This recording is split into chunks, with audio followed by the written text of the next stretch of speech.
Welcome to Dropouts, bitches. Whoa, you don't get to say welcome to Dropouts. I get to say it was going to be a talk show style. You know, it was going to be like one of the late night shows mixed with like the Eric Andre show. It was called Zach's Diner, which is why the set is a diner. And we filmed about 3 episodes. The execution of the show wasn't like yielding the product we were hoping for. So we just kind of scrapped it all together. But now we had this 50s diner set in our living room. We were like, what the hell do we do with this now? Zach was like, why don't we start a podcast? Yeah, that was that. We were just bored in the apartment, you know? What's going on, everybody? Welcome back to another episode of Travis Makes Friends. Today, I'm hanging out with Jared Bailey. Jared is the producer and co-host of the Dropouts podcast. So if you are familiar with Dropouts, then you're really going to enjoy this episode. If you are a fan of my show, then go back and listen to or watch the Zach Justice episode, because Zach is one of the other co-hosts of the Dropouts podcast. Both of their brands have blown up since I started following them maybe a year and a half, 2 years ago. They started the show during COVID, so they're podcasters. But when I first started following them, I thought that they were, you know, like Nickelodeon actors or something like that, because they had really great rapport with each other. And their third co-host as well, which we talk about in the show. But they started a podcast together in like their spare room in a crappy apartment they were renting in LA at the time. And by the time all their roommates had scattered and left, they were able to cover their rent with the podcast. And now it's extremely successful. They have over 1 million subscribers on YouTube. It seems like every video they put out gets over 1 million views. It's crazy. Their fan base is rabid. And so if you're coming over from the Dropouts podcast, welcome back to the Travis Makes Friends podcast, because you probably already watched the Zach Justice interview as well. I mean, we got 2 of the 3. Now I just need to get Tara on the show. I know she's super busy and swamped, so it might be a while. But hey, I'm a persistent guy. So at some point we'll get Tara on the show and complete the circle of the Dropouts podcast. But man, I'm just really stoked for what Dropouts has done. It's a great case study for people who love creating content about a certain thing, getting into the space, you know, quote unquote late. Like it wasn't 2010 when they started, it was 2020. And just doing what they're good at, building rapport, and coming back to the table every single week consistently with good quality content, and then watching that content just explode. Just as a content creator myself, just makes me really happy. And I'm really stoked to see people who now I've been able to spend time with, who I can verify are just really great, easygoing, easy to talk to, easy to meet people. It's just fun watching people like that become really successful. So congrats to Jared, to Zach, to Tara, the whole Dropouts crew on the continued success that you're having. And I hope to, you know, watch this thing 5x, 10x over the next few years as well. And so this episode with Jared, we talked a lot about his life, his upbringing. We talk about how he got to where he is now, the different, you know, stepping stones along the way, which is always fascinating to me because it's never a linear path. There's always ups, there's always downs, there's always mountains, there's always valleys. And so we talk about that with Jared in this episode. So without further ado, please enjoy this episode, Travis Makes Friends podcast with Jared Bailey. What's going on, everybody? Welcome back to another episode of the Travis Makes Friends podcast. Today, I am making friends with the real engine behind the Dropouts podcast, Jared Bailey. What's up, dude? Welcome to the show. Hey, how are you? Thanks for having me. Oh, you know, I'm not too bad. Both having to deal with LA traffic today, but you know, that's just another day. Oh yeah, just another day. What are you Same shit, or same shit, different toilet bowl, you know? No, that's right. Yeah, thank you, Los Angeles. Yeah. Well, yeah, dude, thanks for coming on. Had Zach on a few months ago. Episode went well. I was just like, hey, well, let's have some more Dropouts fun here. Hell yeah. Love it. But I want to talk more about you and then your story and then how you kind of came together with the Dropouts crew. And then I'm really curious to hear what you guys are up to right now, just frankly from the business perspective. I always like chatting about that. And a lot of people watch this show, listen to the show, are entrepreneurs. So awesome. We'll dive into the entrepreneurship side of the content that you guys are up to. So let's start with you, man. 9-year-old Jared Bailey. Set the scene. Where were you? What were you doing? 9-year-old Jared Bailey. I was in Cincinnati, Ohio. At the time, you know, what's that? Elementary school. So that's like 3rd, 4th grade or something. Grade, yep. At the time, I wanted to be like something with animals. I flip-flop between, I feel like every kid kind of has their like, oceanographer phase or marine biology. And then, but also my parents had a friend that, like bred race horses, and had like a few horses in the Kentucky Derby. And I was like, that's sick. That's the lucrative side of the very animal lucrative side. Raising. Yeah. I was like, why does Angie have, a Mercedes but lives on a farm? And my mom was just like, well, she makes a lot of money with her horses. I'm like, sells okay. horse semen. Yeah. She didn't go that far in depth when I was 9, but she busted out the encyclopedia later. Yeah. But yeah, so. And then, it was definitely wanting to do something with animals. I was a shy kind of kid. I feel like I didn't really come into my own until about like summer going into senior year of high school. So, and we had kind of, at that time, we had finally settled in like the location where I was going to be, but I moved quite a bit beforehand. Okay. So yeah, I was a little shy, a little reserved. What did your parents do? My mom worked for Procter and Gamble for like 35 or 37 years or something like that. So yeah, she worked in like a number of divisions in there, but I think her longest stretch was in like women's healthcare or something like that. The healthcare products. So yeah, she's the one that always encouraged me to like do something that I love, because I think I asked her, I was like, when you were younger, I was like, did you see yourself like where you are today? And she's like, I'm very thankful for like the job that I have, but launching tampons was not not on my vision board. Yeah. And so she did that. And then my mom's wife now, she came into the picture when I was about like 11 or 12, but she worked at Kellogg's. Okay. In the Keebler Elf factory. So nice. She kind of ran the plant that made all the Keebler Elf cookies, which is kind of cool. So sweet. Yeah. Good times. Yeah. What was it like growing up with like that transition, going from single mom to two moms? And then, I mean, this would have been what, like 15, 20 years ago in the Midwest, which is like not, was it like less accepted? Was it like rough on you? Did people like give you a hard time for it? Like, how was that whole experience? I definitely got shit for it a little bit. There were, Cincinnati is like a progressive city. So it wasn't like growing up in like the deep South, Sure. and having gay parents, but there were some kind of like ass backwards people. There's lots of name calling. There's only one time that it got like physical, but you just kind of brush it off, Yeah. And then I also had a friend growing up that also had two moms. So like in my immediate friend circle, it wasn't like a strange new concept, but it was the actual like transition of like April, my mom's wife, coming into my life. It wasn't that crazy or weird or anything for me. It wasn't like my mom came out like during my lifetime. Like, I've only known her as gay, you know, and so it wasn't. So you didn't really know your dad? No, my dad's actually a sperm donor. Oh, no shit. Okay. Yeah, so the only name I know him by is CB270, which is his donor name.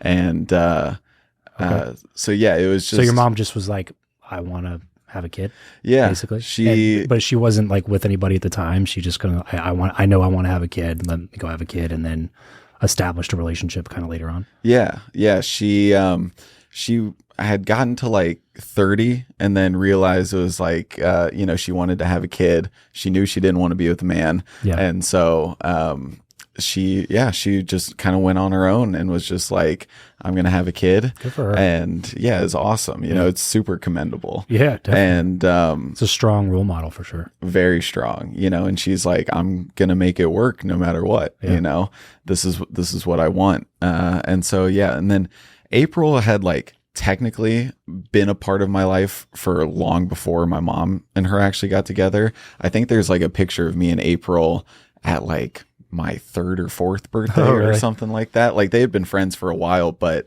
it was always kind of that like right person, wrong time, where like my mom would be with somebody and then April wouldn't, but then vice versa, you know, that would always happen.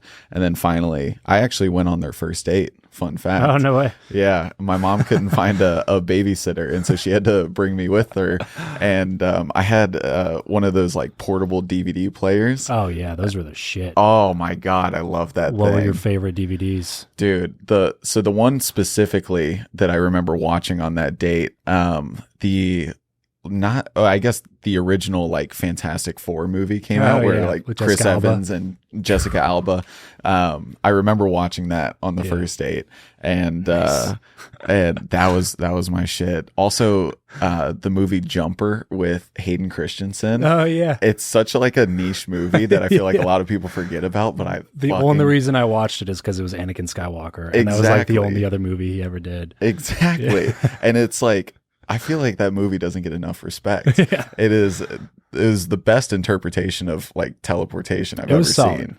It was so good. But those were like, that was my shit as a kid. I was gonna say the movies are telling with our age difference, because I feel like I got to place you at like, this is a guess, 26, 27. I'm gonna be 26 in like 3 weeks. Okay. Yeah. All right. I was gonna say that's there.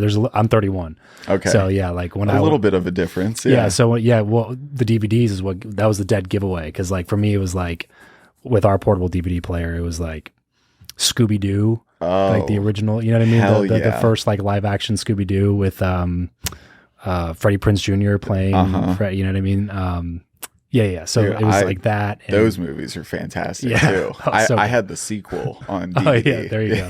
Yeah, back in the day, bro. Okay, so you go on the first date. Obviously, they hit it off, and yeah, they hit it off. And my mom, and you didn't stop anything from happening there. So that's good. Not for a lack of trying, and unintentionally trying, because like I think it was my first time watching the movie or something, and so I kept wanting to show my mom scenes. Oh yeah. And my mom tells this really cute story, is like, she knew that I don't know if she knew that like April was the one, or if she just knew that she was a good one. Yeah. When like the first time I went to like show her a scene, and my mom was like, she's like, Jared, no, like I'm talking here. And April's like, no, just he wants to show you something, like go and show him, you know? And that was like, my mom says that was the moment that like everything kind of clicked in her head. Very fair, man. So I have 2 kids. Anytime people take extra time with your kids, like it immediately means so much more than like any other gesture could possibly mean. First, it just does. It's like it's a real like lost like courtesy, I feel like nowadays. You know, if like people spend like that much time with their kids at all, rather than, you know, I hate going out to restaurants and just seeing kids like sucked into screens on there. Yeah. And like that was the biggest thing growing up, when like screens started to become a thing. Like obviously that was a date, so it was like, you know, that was an exception. But when I got older, it was just like there were no phones at the table. You know, it had to be an emergency if you were going to use your phone. Yeah. And so I definitely appreciate that, even as someone without kids, you know, when I see parents still to this day, you know, take time to like give their kids attention. I'm like, yes, all is not lost, you know? Yeah, exactly. It is a give and take. It's like, sometimes we're just like it's sometimes like one of those, if it's been a really long day. Oh yeah. And it's like, man, well, here, watch this, watch a show, so that we can have an adult conversation for once. And you know what? That's perfectly fine. But to your point though, like if it's just constantly like, it gets to a point where you're just outsourcing parenting. Exactly. And that's where it's like, well, what are you even doing then? Yeah. like kids. Your kids need your time. And the annoying thing is like, the thing that I try to think about anyway, because it does get easy to just be like, okay, do this, do that. Like entertain yourself here instead of talking to me or whatever. But the thing that I always try to constantly remind myself is like, if you're the one looking at screens and encouraging screens now, then they'll be the ones doing it in like 10 years from now. You know what I mean? So like they want your attention now, and you're not giving it to them because you're on a screen and you're having them watch a screen.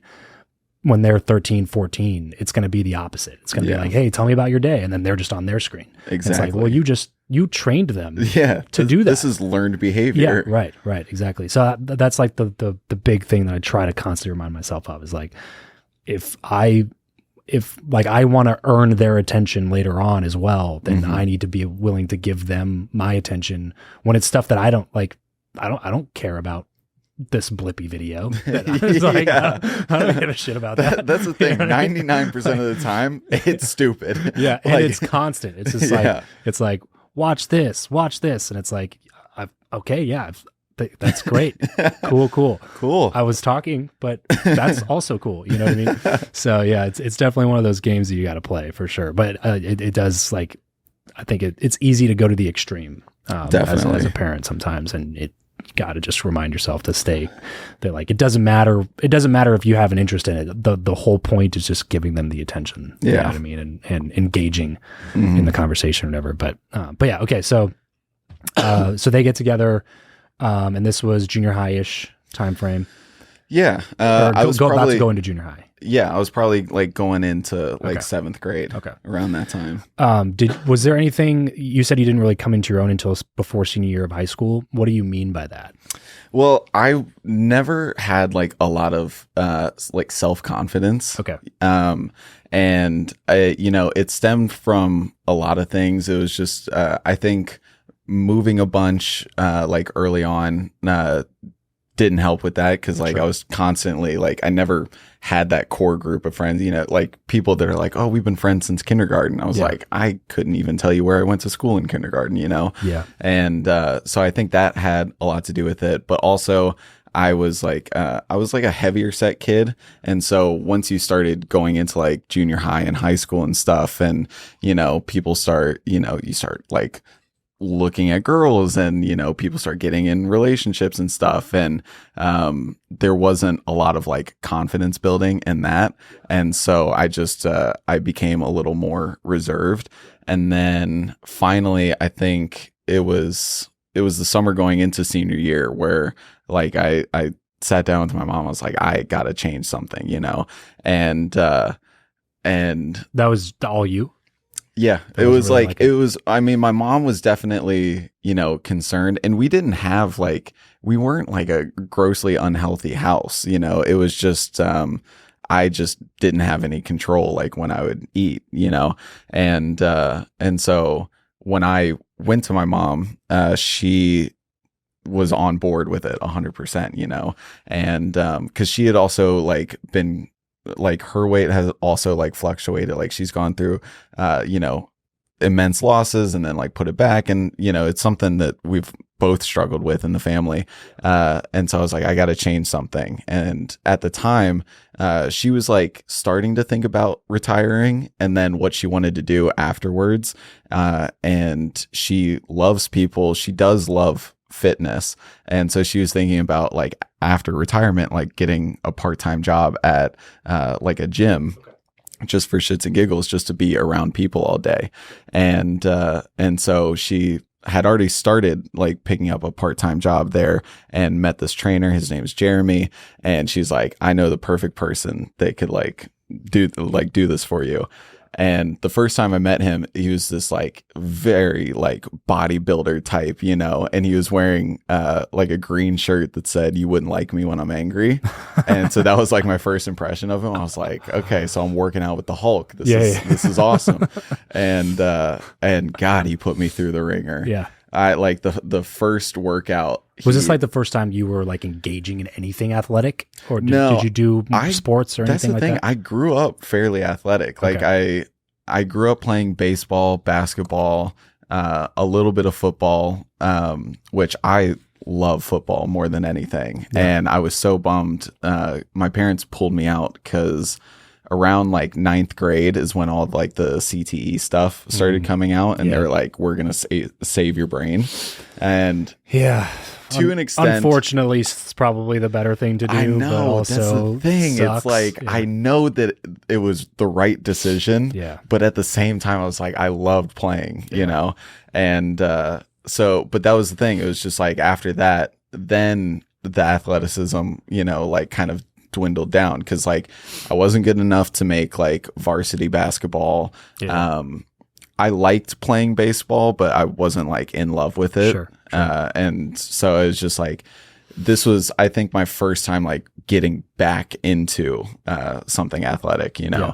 And yeah, the first time he whooped my ass. And I remember the thing that like killed me, we were in like one of the like the studios like with the wood floors and the mirrors that multi-purpose rooms, and he put these like sliders on my feet and made me like mountain climber up and back. And I immediately, he was like, after we were done, he was like, how do you feel? I was like, I feel great. And just went and threw up in the bushes. Like, totally. I feel really, really good. No, never What's felt that better. Over there? It was one of those. And, but that was honestly, that was the best thing for me. Cause then I was working out consistently with him. I think I dropped, I went from like 240 to like 180 in like 4 months. Damn. And cause I also like, you also completely changed your nutrition habits. Yeah. Like that was, I went from, you know, eating like my normal like eggs and toast or whatever, but before this, I would also have this, it's my favorite cereal of all time. I haven't had it honestly since, but it's like, do you remember Crave from Kellogg's? Yeah. It was like the double chocolate one. Oh, it is disgustingly addicting. A sucker for cereal. So it is a major weakness of mine. It's so good. And so like I would have like a bowl of that in the morning and then like a bowl for dessert. And then I was also drinking my calories too. Cause I used to be obsessed with like milk and same. Dude, it's fantastic. You just don't realize like how many calories are in it and how much sugar is in it. Yeah. You know, I didn't even realize that until I was a full grown adult. It's just like, wait, there's like 12 grams of sugar per serving? That's ridiculous. Insane. I should not have been drinking as much milk as I was drinking. Growing up. Went through so much milk. It's crazy. I got banned one time from drinking milk at my friend's house because it was like your friend's parents were like, no more milk, Jared. Legitimately, I felt like an alcoholic that was like cut off.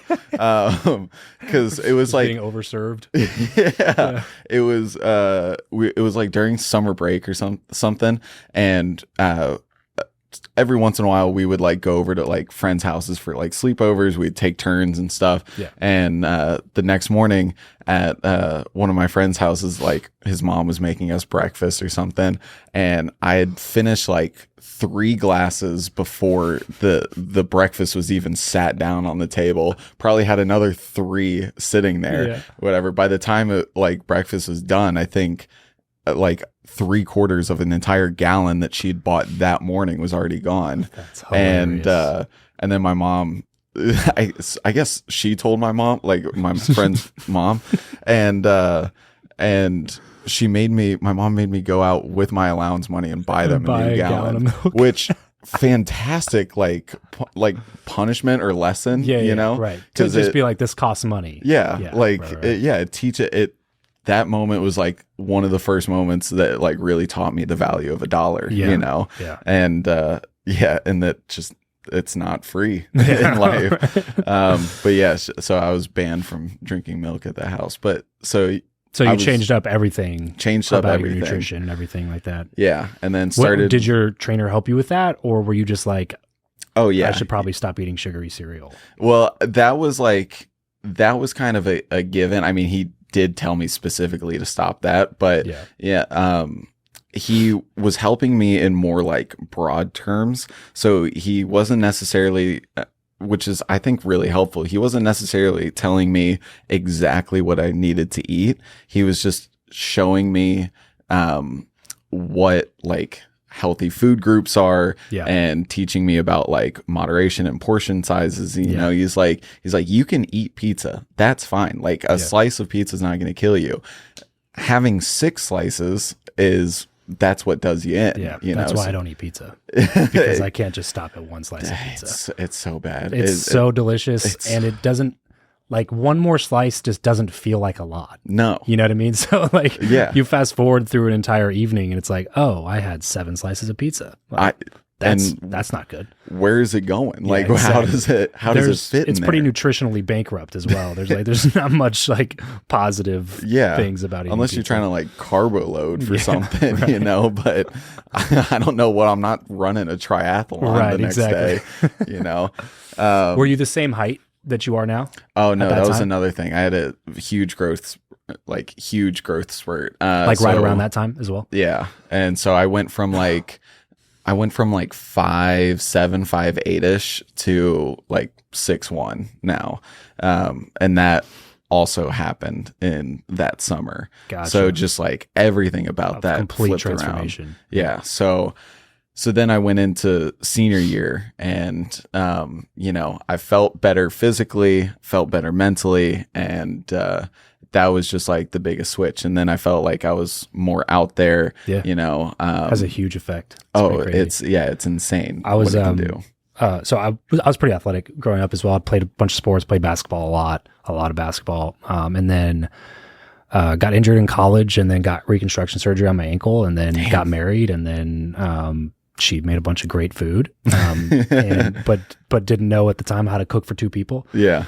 So I just ate so much food. And like that was like around the time I started drinking too. So I was drinking beer and like eating, and you know, I would eat whatever I wanted whenever I wanted. And I shot up from, I was like 190 to 200 after college. I'm 6'1", you know, so it was like right around that. And then I shot up to 250 in about a year and a half after I got married. Wow. So yeah, like I still have stretch marks from it because it was so much weight so quick. Yeah, you know what I mean. And then I had to go through that whole transformation because like growing up, you just didn't think about it. You was just like, I played a ton of basketball. I was playing basketball all the time. So it's like the sheer amount of calories that I would burn just from playing that much basketball all the time and being that active. I just didn't have to think about any of that stuff. Yeah. And then like I said, after I got married, it was just like no holds barred. I ate whatever. I just did whatever I wanted for a period of time because you know, that's becoming an adult, you know, do whatever I want. And very quickly learned, you know, like, maybe there's consequences to do whatever you want. You know? So yeah, I had to go learn all that stuff too. Like, you know, start tracking my calories and start optimizing for protein and, you know, doing all the small, boring things that make a difference over time. Yeah. Yeah. It's and it's so easy to like put on and the worst to take off. It is. And just, I remember learning that like, I think like to burn a pound is like 3,500 calories, you know, and you'll like, you know, you can finish a workout. You're like, oh dude, I burned 500 calories or something in there. That's a ton. And then you realize it's like, that's 1/7 of what I need to burn. Right. And, you know, it's especially when you start pound. looking at like the calories and the things that you eat or especially like we're talking about when you're drinking the calories and stuff like that. And you start looking at like, oh my gosh, like if you busted your ass for an hour working out and you look at it and you're like, I burned 500 calories, 600 calories. Like you just think twice about like eating a half a bag of Doritos that night because it's like, a half a bag of Doritos is like 750. Like my entire workout is completely negated now. Right there. From like empty calories that have zero nutritional value that do absolutely nothing for me except for put the weight back on that I just burned. It doesn't make any sense. You know what I mean? Yeah. And it's such a depressing viewpoint because Doritos are awesome. They're so good. You know, but it's like, they're so good. Just eat them with guacamole or something. Like fill up on good, you know what I mean? Because like to your point earlier, like the moment where I feel like everything changed for me, because I went from 250 back down to like 200, but then I kept like yo-yoing between like 200, 220, 200, 220, because I would like deprive myself of anything I enjoyed when I was losing weight. So as soon as I would like get down to my goal weight, I just went back to my old like bad habits because I wanted those other foods in my life. Like I feel like everything switched for me when I started realizing that like I can still have things that I really enjoy as long as I put in like these other fail safes where it's like, okay, I know I can have, you know, whatever, a burger or pizza or all you can eat sushi or something like that.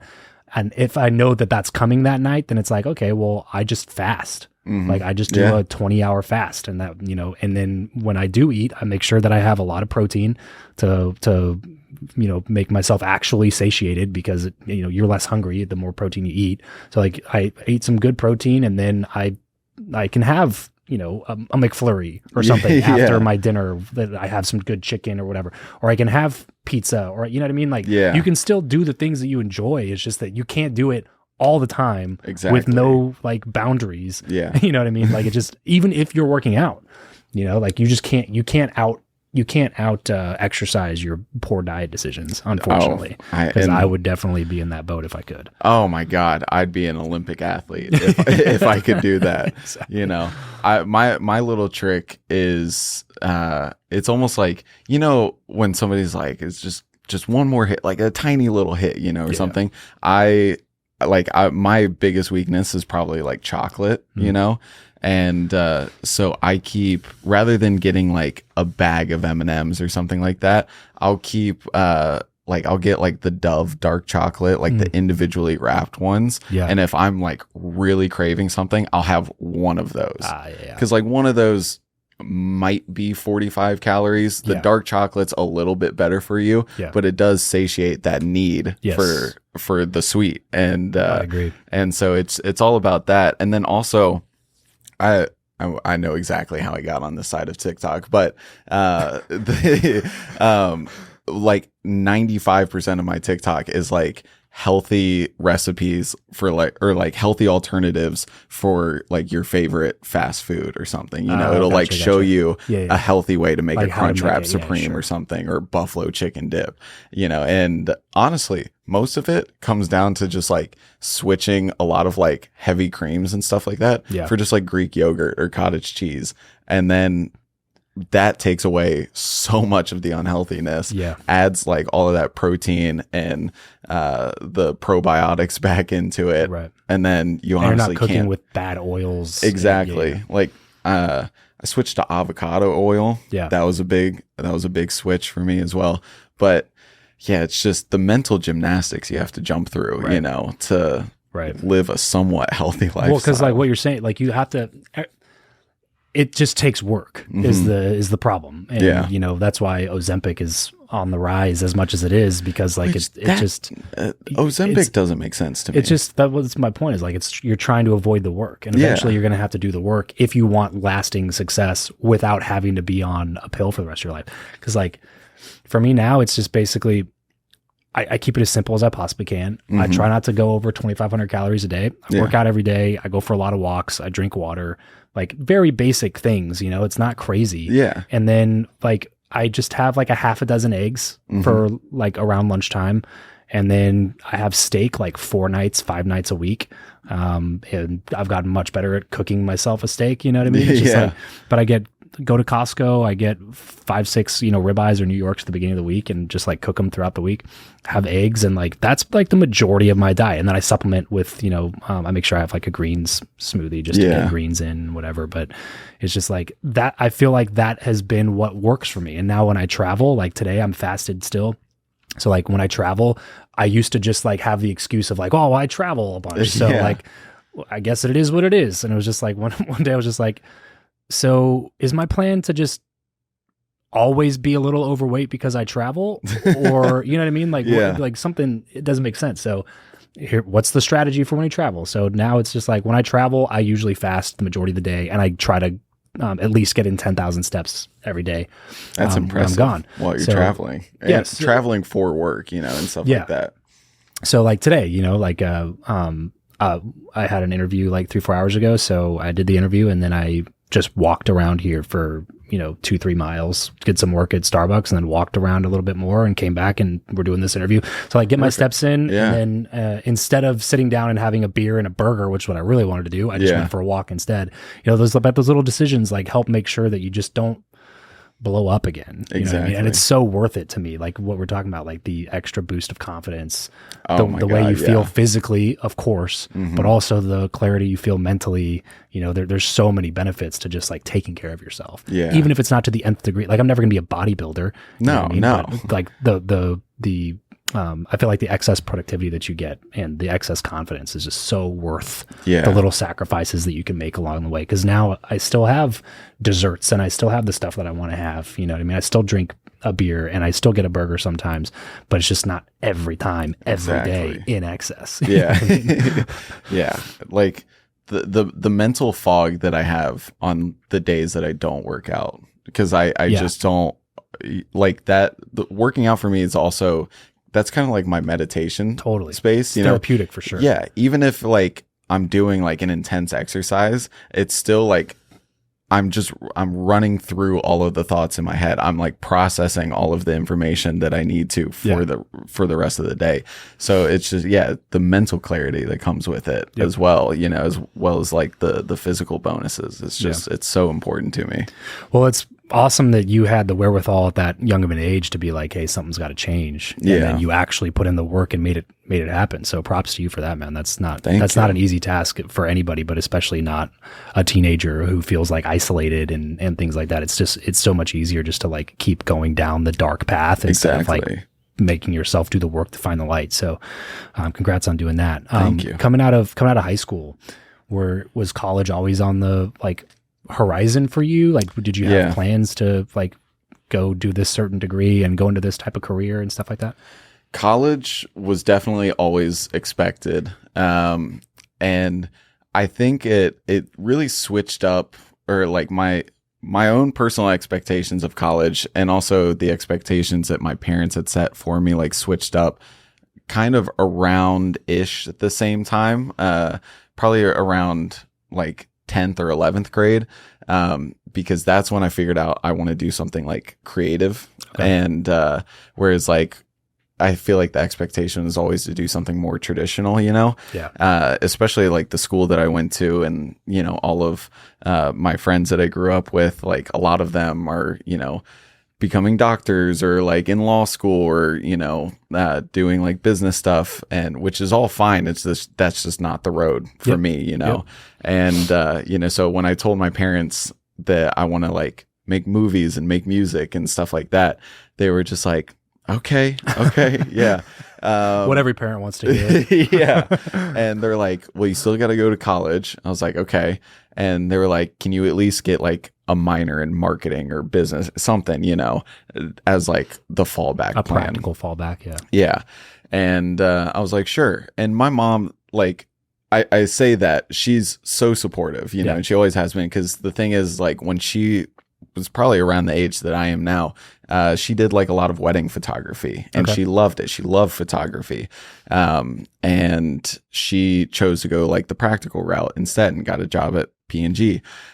Whereas like one of my uncles also was like really big into photography, and he instead made that his career. And so now, you know, he does like a lot of like the, you know, minute stuff where it's like real estate photos and blah blah blah like that, but he's gotten to do like still kind of a practical application of a creative but like whenever there's like a big show that comes into town, he's photographing it. He's done the Kentucky Derby, you know. Nice. He's done like the Bengals games, the Reds games, and stuff like that. And so he has like a lot of cool experiences because he like continued to follow his passion.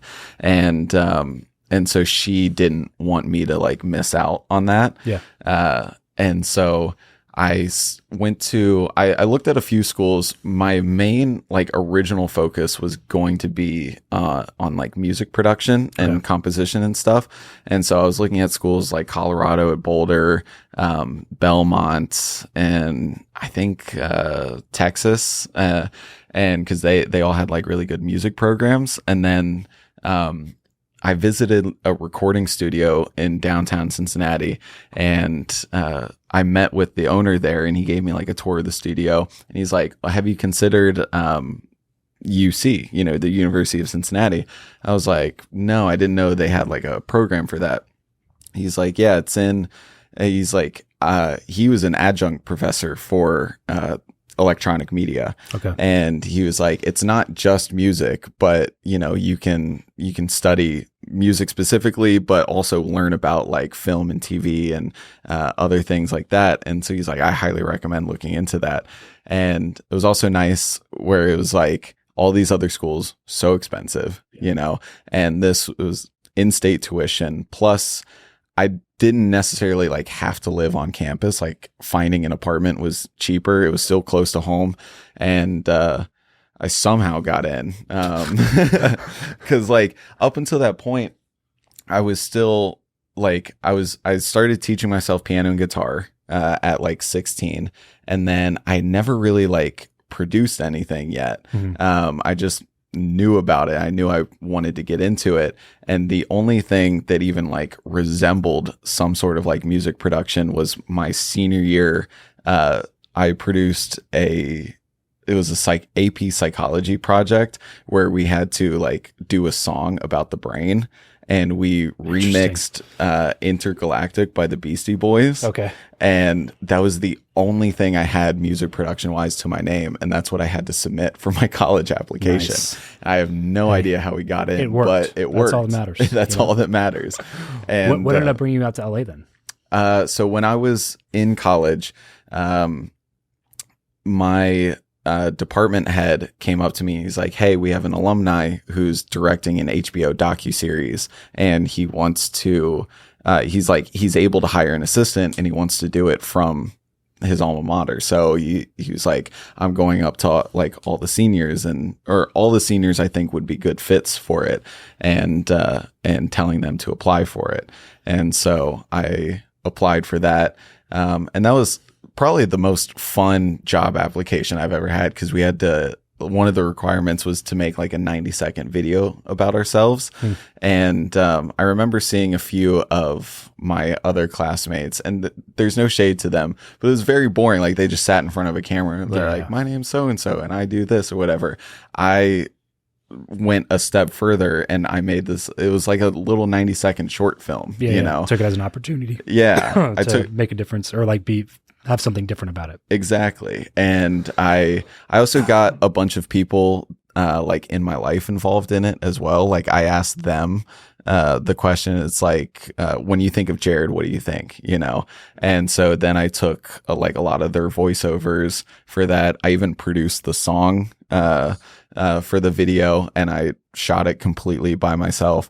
And yeah, it was a lot of fun. And so I think he ended up like calling me the week after I submitted it, and did like another little interview process, and then got selected. So you finished up school basically, and then moved out to LA to work on that project. Yeah. And then just stayed out here. Yeah. Yeah. I flew through school. So actually when I was a senior, it was technically my 4th semester of college. Oh, damn. And so I really had only been there 2 years, because I took a lot of AP classes in high school. Okay. And then I did summer classes as well. So I guess you can count those as semesters, but I only did my minor during the summer classes. Okay. So I could breeze through that pretty quickly. Nice. And then I guess technically my 5th semester was labeled as an internship, like that job.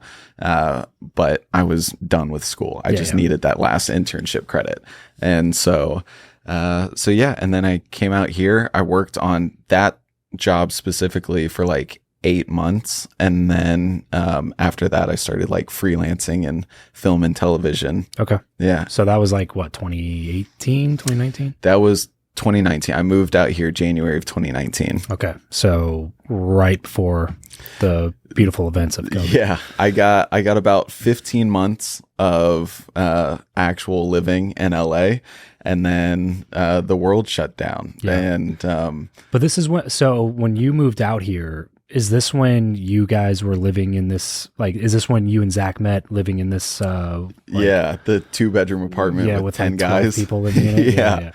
Yeah. So I walked in there. It was my 4th day in LA, and, you know, bright-eyed, bushy-tailed. Zach had been there, I think, for about 4 months before me. Okay. And, you know, so I'm like, "Hey, I'm Jared. I'm new to LA, blah, blah, blah." And he just goes, you're just another face to me. Like, that place had broken this man, you know? And oh, man. Yeah, here we are. That's hilarious. So yeah, that was that apartment. That's where I met Zach. Yeah. So staying out in LA, did you have any idea that you'd be doing what you're doing now? No. Like you were staying out here to work on film sets and like eventually get into music and film production, essentially? Yeah. So the original plan was to like get a job like this or freelance or something, you know, enough to like support ourselves and get by. I actually moved out here with a friend from college. Okay. And we shot like a ton of music videos when we were in Cincinnati for like local artists. And we wanted to do that out here as well. Gotcha. And then we both just got extremely wrapped up in kind of the actual like film and TV world. Yeah. And so we shot maybe like a handful out here, and honestly most of them were for like ourselves just because we were bored some nights. And but yeah, I never had any intention of like being in social media or even like starting a podcast, even though like I'd grown up listening to them and watching them. You know, like I loved them and I knew what they were beforehand, but I never was like, oh, I'm going to be on one or I'm going to have my own, you know? So is Dropouts purely a product of like COVID happening and not sure what to do with your time? Yeah. Yeah. So we originally started, it was going to be like a talk show style, you know, it was going to be like one of the late night shows mixed with like the Eric Andre show. Okay. And it was called Zach's Diner, which is why the set is a diner. Yeah. And we filmed about like 3 episodes. COVID happened. We couldn't really get guests anymore. And then, so we kind of just like, the show also, the execution of the show wasn't like yielding the product that we were hoping for. So we just kind of scrapped it all together. But now we had this 50s diner set in our living room. And so we're like, you just build it yourselves? Yeah. Okay. And we were like, what the hell do we do with this now? And so we were brainstorming for a little bit. And then Zach was like, why don't we start a podcast? And yeah, that was that. We were just bored in the apartment, you know? Was it just you and him at the beginning, or was we also had Indiana at the beginning. Okay. And she was the last guest on Zach's Diner. Gotcha. And so none of those episodes have ever come out. We've shown like clips and stuff, but there was just like really good chemistry right off the bat. And we also wanted like a girl's presence on the podcast kind of as like another interesting dynamic. And she kind of already had a big following at that point. Yeah, so she had a big following she did this show called Chicken Girls, which was like huge on YouTube. Okay. And so yeah, she already had a following from that. Zach was already starting to build like his current following on there. I think when we started, just kind of like TikTok sketch videos or something. I think he had like 500,000 followers on TikTok when we first started. Okay. Which that was immensely helpful to already kind of have that baseline. Sure. Because when we started posting clips from the podcast on there, they were immediately getting millions of views. And it was better than any advertising or marketing that we could pay for, you know, and it was completely free. Yeah. I was going to say, like, when I first started following the show, I forget exactly what year it was, but it was pretty early on. And I just, that was what it was. I just started seeing clips, you know, randomly. And I just started seeing more clips, and then I started seeing the clips doing better. And then it was just like, I was just like, who are these guys? I thought it was like maybe you were on a Nickelodeon show or something like 5 years ago. And just started a podcast and it was doing really well. And I just started doing more research. I was like, I think this is from scratch. Like, I think this is like this following, like started at basically nothing. And then now it's just, and then I started following maybe, I really don't know, probably around 100,000 subs or something like that. And now you're 1.1, 1.2 million or something. Which 100,000 subs was super early on. We hit that milestone really quick. Okay. And that's pretty crazy for YouTube. Because like a lot of times like TikTok short form does not translate to like long form podcast content on another platform. Oh, definitely not. You know, there's like even some of my like favorite podcasts, like Theo Vaughn or Flagrant or something. Like I'll see clips of those from episodes that I haven't seen yet, you know, that like might have just come out or something. Yeah. And I'll think it's hilarious or I'll think it's interesting. And it'll still take me like days to like get to the actual long form, you know, even though I love these shows. Right. And so for like the pretty immediate conversion from, you know, short form to long form was insane. I don't think it's something that any of us really expected. Yeah. Right. Yeah. When was the time where you realized like, oh, this is not just like fulfilling a creative, you know, desire. It's like, this is doing well. And now this is doing like, this is going to let us move out of this place. Yeah. Like not just move out, but also like get a good spot and set us up to be able to start businesses and like become like a lucrative cash cow. Whoa, man. When was that first moment? Definitely the first kind of, wave of that came when, we were able to like support, like pay our rent with it. Was it just like YouTube monetization at the time? Or yeah, brand deals at the well? time. Okay. Because the first like podcast management company network, whatever, that like brought us on actually not scammed us, but like stole $50,000 of like ad space from us. Really cool. When we were like first starting, which sucked. Yeah. When you have no dollars, $50,000 is a lot of money. Oh my God. It was insane. I remember, I think I called my mom like crying tears of joy when I was like, we're about to get this huge check, right. You know, and then it all just like fell apart. But I think, you know, when we first started the podcast, there were still six of us living in this 3-bedroom apartment. Yeah. And, you know, slowly one by one, like the guys left for, you know, their own individual reasons. But by the time it was just me and Zach, we were like entirely able to support ourselves from the podcast, you know, and that was kind of the first moment where I was like, where I didn't have to worry about rent, you know, which is something very few people can say nowadays. Yeah. And especially in LA. Yeah. Especially in LA. And that was the moment that it really hit me. I was like, okay, like we've got something amazing here. You have a good base you can build off of once you have like your living expenses, you know, taken care of. And then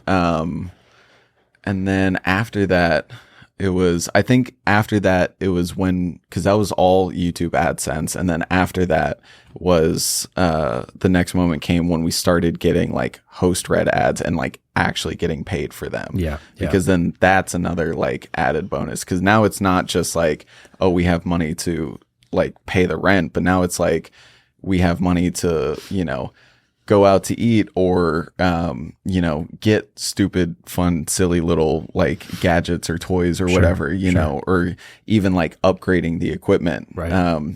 Because when we first started, we were using these like DSLRs that Zach and I both like individually had that could only record for 29 minutes and 59 seconds. And so like I would have to get up and restart them. Yeah. And I remember when we were able to like finally switch to like actual video cameras, and I didn't have to do that. Like that was a huge moment in the set and or in the timeline. But was there any nervousness when Indiana dropped off and it was just the two of you? Like did you feel like you were missing something and really wanted to replace it? Oh, absolutely. Yeah. It was just like, for the longest time, it felt like there was a piece missing, you know? Yeah. And how many episodes did you do without a third host? Man, that's a good question. Did it for months. Probably, I mean, up until very recently. So, but no real audience drop off though, right? Like, no, there's quite a bit of audience drop off. Oh, really? Yeah. Okay. Which is totally understandable. Sure. And that was like also something that we were super worried about, you know, and so we obviously got like the first big drop off, like when it first happened. And then that was October of 2022, I think, or maybe, no, it would have been, October of 2022. And then we did it up until about, I don't know how long Tara's been on it now, but like up until about like 4 or 5 months ago. Yeah. Consistently like doing it, just the like two a of great us. Addition. She seems like a great addition. Oh my God. Yeah. We love her. Yeah. She's awesome. She's the best and hilarious and so high energy, you know? Yeah. And, but yeah, we got that, like that piece back that we had been like searching for so long. And, but you know, in that time, like that first drop off, it was just like, not only did we feel like something's missing, but it was like the audience also felt like something's missing, you know? Yeah. And it took us a long time even to get back to like a comfortable place with like ourselves and the audience, of like not having that piece anymore. And then when Tara came on, it was just like, I think us and like the internet as a whole, you know, or like our little corner of the internet finally felt complete again, you know? So that was awesome. That was a godsend, you know? It seems like you've been doing this for longer than 5 months is the point. You know what I mean? Like the three of you seem like you have really great synergy, good chemistry, good, you know, back and forth. You know, she doesn't miss a beat. She's really quick. She's very quick, witty. Keeps up with Zach on that front, which isn't easy to do. No, he's also not at all. Witty fellow. Yeah. But yeah, dude, I'm just super, super stoked for you guys, man. You guys Thank you. deserve all the success that you're getting. I told somebody recently about your show, who's in comedy, just because I was just like, you guys need to check out what Dropouts is doing, because like I've interviewed probably 600 plus people for my show in the last like 6 or 7 years. And definitely some of the biggest names in entrepreneurship and business. Yeah. And even like celebrities like Shaq and different people like that have been on the show. And dude, like your guys' fan base is like one of the most like rabid, dedicated, like loving, caring fan bases that I've ever come across in all the people that I've had on the show. And that is not an easy thing to do when everybody's vying for attention and everybody wants to grab that attention. You guys came out swinging and like made a name for yourselves, built a 1 million subscriber YouTube channel for a fucking podcast in 4 years. Like major congrats. Thank you on all the success. Thank you. Wish you nothing but the best moving forward, man. You guys, honestly, crush it. The audience is just they are probably like my favorite people on the internet, because they're not only they're like so supportive like of our group as a whole, but just like from the comments and the DMs and stuff that I read, you know, and respond to, it's like they're so supportive of us personally. And then the best, I think, not even like compliment towards us, but it was like the best thing we heard all of tour, or like this like little 3-leg show, 3-leg run that we did was at the New York show. It was like the people at the venue came up and told us, they were like, you have the kindest and like most respectful audience we've ever dealt with. Wow. Which that just made my heart happy, you know, that kidding. Like we've attracted the right people into our little Dropouts, not so little anymore, but like into our Dropouts family. You can't fake authenticity, man. And so that's what I mean is like on the show, you guys generate a real spirit of authenticity. You're not, you know, faking a bunch of stuff all the time, and you're just real people, and people connect with that. And you're going to attract more of the people that are similar to the way that you guys operate. So that's why I say, man, congrats. And I hope, you know, to see you guys continue to rise through the ranks, and excited to see what other projects are coming out. So you guys are working on some more original shows and content and stuff like that right now. Oh yeah. So when we did this, this East Coast run, we had like a documentary crew like follow us, and just to show more like behind the scenes of you know, what specifically like what the tour life is like, but also just like how we are, you know, when we're not like on the set or anything like that. And then, you know, this recent explosion and like the audience, you know, like all of these things have helped us to, you know, grow and get like we've rented an entire warehouse now that we're going to start like putting all these other projects in. And so we have, I believe it's like four shows like in pre-production right now. One of them is like pretty decently far into into production now. Like we've built an entire new set in this warehouse. We plan on building, you know, at least 4 more now. And it's just awesome. Like our whole dream now, you know, we look at like Cody and Noel with TMG, or Tom Segura and Christina P with like Your Mom's House, like these networks.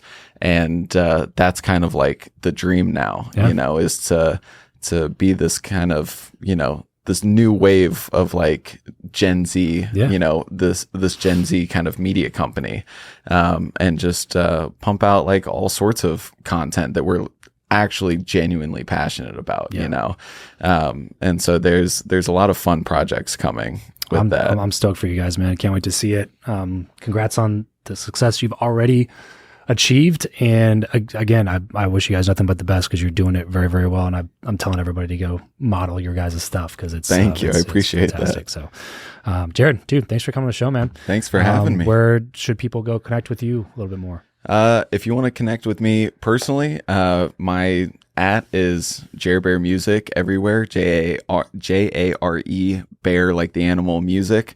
Dropouts, you can watch it on YouTube and Spotify every Tuesday. And yeah, that's about it. Sweet. Go connect with Jared at Jare Bear Music on whatever platform you are currently watching this on, and all the other ones as well. So that's it for today's show. We'll see you guys next time. Bye.